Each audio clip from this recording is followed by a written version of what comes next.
দেশ এবং প্রবাস থেকে যারা এই ভিডিওটি দেখতেছেন সবাইকে জানাই স্বাগতম, অভিনন্দন এবং দোয়া ও শুভকামনা রইল। সবাই সুস্থ থাকুন, ভালো থাকুন। আপনাদের মাঝে আবার একটি ব্লগ নিয়ে আমি হাজির হয়েছি। প্রিয় নওগাঁবাসী, আপনারা এটা দেখে হয়তো বুঝতে পারছেন এটা কিসের দৃশ্য। আসলে এটা নওগাঁ সরকারি কলেজ নওগাঁ। এই কলেজে কার কার পড়ার ভাগ্য হয়ে উঠেছে আর কার কার ভাগ্যে হয়ে ওঠেনি, আর কে কে এখনও এখানে যায়নি কিংবা পড়ালেখা করতেছেন, কে কোথা থেকে ভিডিওটি দেখতেছেন অবশ্যই একটু কমেন্টে জানিয়ে দিবেন। আপনাদের মাঝে আমি আবার একটি ভিডিও নিয়ে হাজির হয়েছি। আসলে এটা নওগাঁ সরকারি কলেজ নওগাঁ। দেখতে পাচ্ছেন ভিতরের দৃশ্যটি খুব চমৎকার, খুবই সুন্দর। এতটা ভালো লেগেছে আমার কাছে, খুব মুগ্ধ হয়ে গিয়েছি। আর এখানে আমার একটি সিগনেচারের প্রয়োজন ছিল। ঠিক সেই মুহূর্তে বুঝতে পারলাম লেখাপড়া বড় ধন বলে সব গুরুজন। আসলে কথাটি সত্য।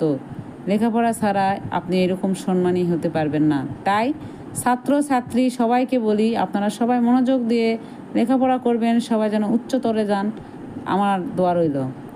আর এখানে এই সই নিতে, এই যে এটা সরকারি কলেজের গেটের দৃশ্য। আসলে এখানে সই নিতে গিয়ে আমি একটু নার্ভাস হয়ে পড়ি। আমি কি করে যাব, কাউকেই চিনি না। তখন আমার ছেলের স্কুলের বন্ধু বাবা এখানে, সে কলেজের প্রফেসর। ঠিক আমার মানে ছেলের বন্ধু হলে তো বন্ধুর মা হলো আমাদের বান্ধবী।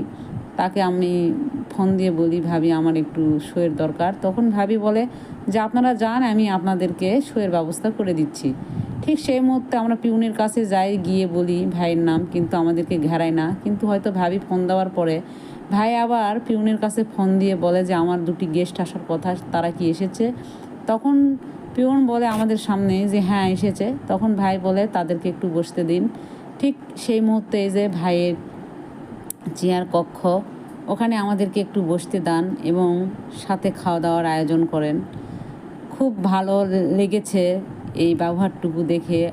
আর খুব শিক্ষণীয় একটি মানে দেখা। এই যে দেখতে পাচ্ছেন আমাদেরকে খেতে দেওয়া হয়েছে।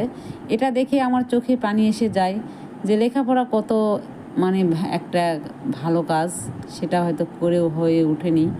লেখাপড়া করলে এরকম বড় পদে যাওয়া যায় এবং সম্মানী ব্যক্তি হওয়া যায়।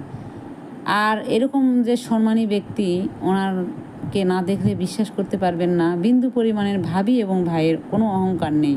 আমি তাদের জন্য দোয়া করি, তারা ভালো থাকুন, সুস্থ থাকুন। আর আসলে অহংকার সবার মধ্যে আসে না। যারা বড় উচ্চ লেভেলে থাকে তারা কখনোই অহংকার করে